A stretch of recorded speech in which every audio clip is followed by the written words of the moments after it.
Okay, hi guys. I am currently working on this blog, and I need to do a little bit of alteration on the pattern, so I thought to quickly film it so that I can share it with everyone. Okay, so when I got to the point of measuring this client's bust point, a bust point is 27 centimeters. You all know that you're supposed to do that from your NP. You're supposed to measure from your NP. You can either place your ruler on air or place it on this line so that you'll be sure it's on a straight line. This client's bust point 27 falls directly on the bust line here. On the bust line here. So this basically tells me that the client doesn't have a longer torso, but the pattern is telling me otherwise. So I am going to alter this pattern to fit my client. Okay, so what do I need to do? You're going to, and if you come across something like this, all you need to do is on the chest level, you can either measure whatever you want. Maybe you want your new bust line to be 2 centimeters below your true bust line, I beg your pardon, to be 2 centimeters below your bust line, or you want it to be 1 centimeter, or you want it to be 1.5. I have chosen 2 centimeters. And what I have done is, because initially I used 5 centimeters as our chest level, so I've done 1 cm below the chest level and 1 cm above the chest level. If I want, I can also measure my 2 centimeters right above the chest level because what we'll be doing is we are going to overlap, right? We're going to overlap, then we'll remeasure.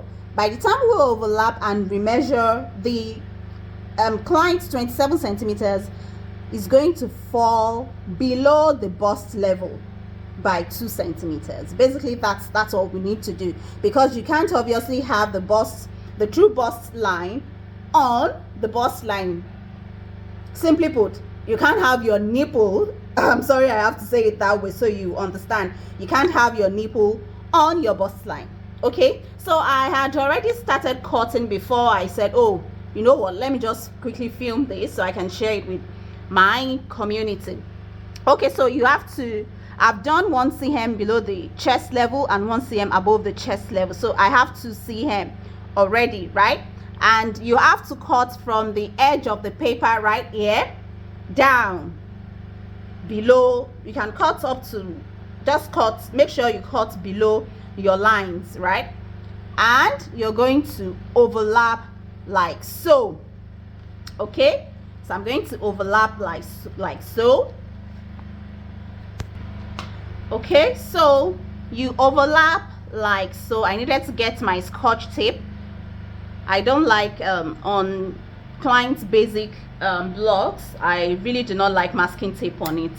The yellow bits gives me, it makes my eye go wanga wanga wanga somehow. Okay, so I'm just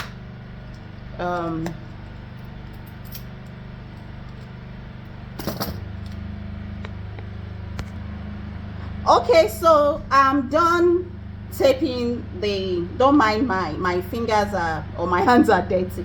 I've taped down everything, so now you can go back and measure right from here. So this is where my 27 is right now. So basically what I've done is I have reduced the length of my client from the base of neckline to, let's just say, around the bust area, right? Just like she is in real life, which is quite different from what the pattern is giving me. And this is why it is very important, when you're taking your client's measurement, you need to study their figure, you need to study their body, you need to study their structure.